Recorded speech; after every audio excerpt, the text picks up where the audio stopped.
Hey class, so today I want to talk about hand washing. The reason we are going to talk about hand washing is because bacteria are everywhere.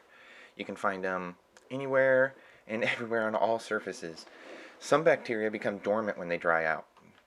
What that means is that they are still alive, but they just are kind of like hiding. And so as soon as moisture returns, they can revive themselves and live again.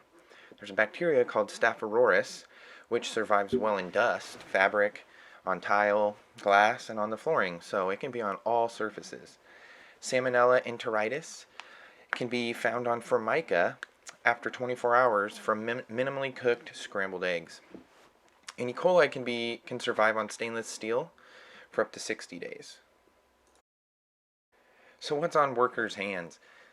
Hand contact with food is identified as contributing in over 40% of the 816 outbreaks studied.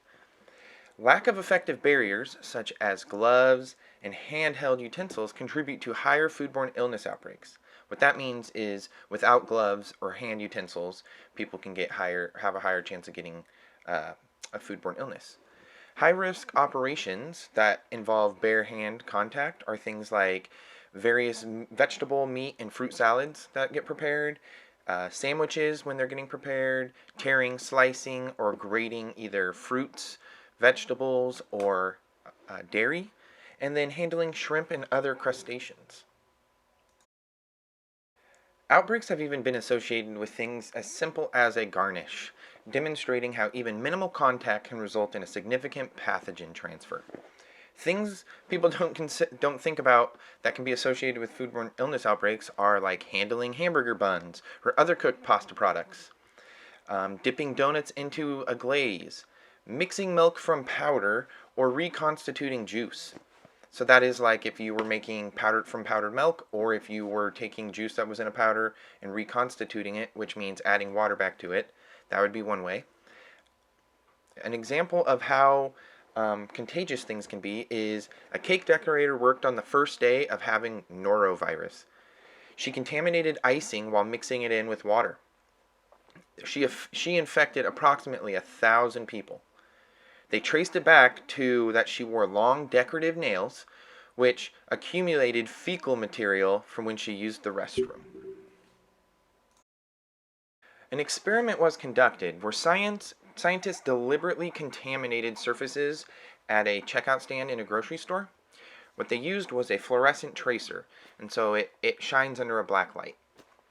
What they noticed is that 86% of the individuals who came in contact with that cash register contracted the tracer.